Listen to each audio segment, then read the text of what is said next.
Sysna est une plateforme collaborative dédiée à la simulation numérique. Alors tout d'abord, qu'est-ce que la simulation numérique? Eh bien, la simulation numérique regroupe un ensemble de méthodologies scientifiques qui permettent de simuler des phénomènes réels, comme par exemple des chutes, des ruptures de composants, des échanges thermiques, des écoulements d'air. Ces simulations sont réalisées à l'aide de logiciels spécialisés, permettant la création de véritables prototypes virtuels que l'on peut ensuite étudier. Afin de mieux comprendre ce qu'est la simulation, voyons par exemple quelques études réalisées à l'aide de ces outils. Cet outil est fortement utilisé dans la sécurité automobile afin de s'assurer du comportement du véhicule en crash test avant même sa réalisation. On peut ainsi réduire le nombre de prototypes nécessaires à la validation du véhicule et ainsi réduire les coûts de développement. Cela permet également d'analyser dans le détail chaque composant du véhicule et de s'assurer de la meilleure qualité de conception possible.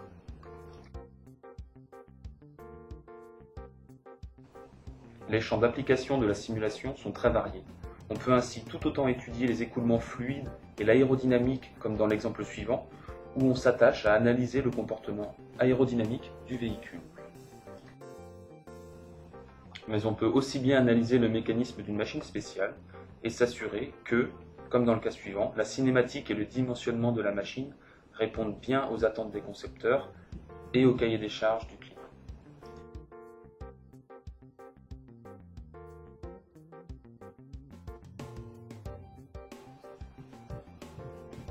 Ce type d'étude est transposable à un grand nombre de domaines, et dans l'exemple suivant, on peut analyser le remplissage du godet et la cinématique du bras articulé afin de concevoir juste du premier coup.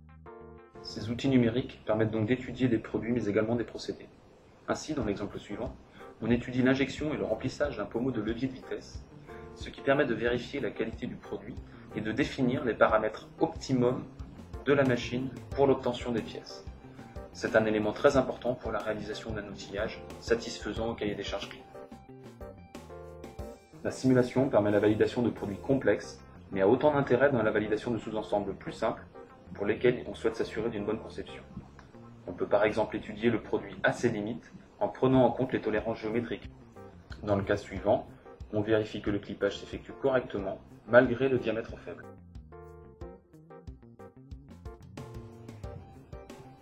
Dans le cas de la tenue du rivet, on peut vérifier par la simulation la limite à la rupture de cet assemblage.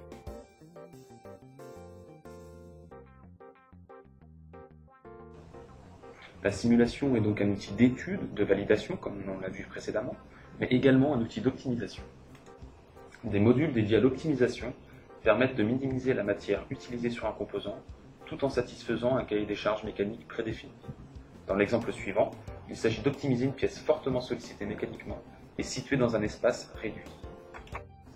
Après la définition de l'encombrement maximal et des efforts auxquels la pièce doit résister, le logiciel optimise le placement de la matière dans la pièce. Ceci est particulièrement intéressant dans le secteur automobile, où la réduction des masses est un objectif majeur aujourd'hui.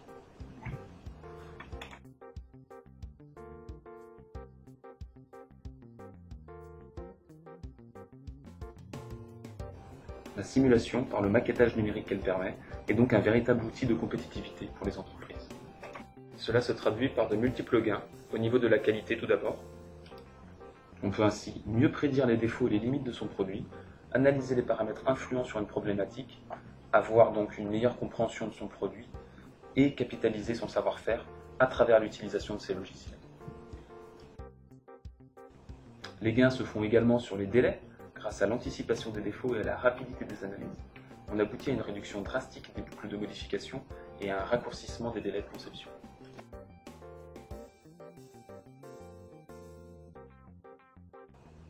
Les gains se font également au niveau des coûts, de par l'optimisation possible des matières engagées sur un produit, de par la réduction des phases de prototypage et la réduction des phases d'essai. Tout cela contribue à la réduction des coûts de développement.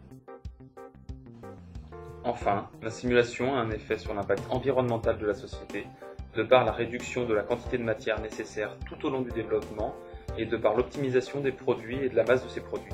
Tout cela contribue à minimiser son impact environnemental. La simulation numérique permet donc de multiples gains dans l'entreprise, à la fois en termes de qualité, de délai, de coût et d'impact environnemental.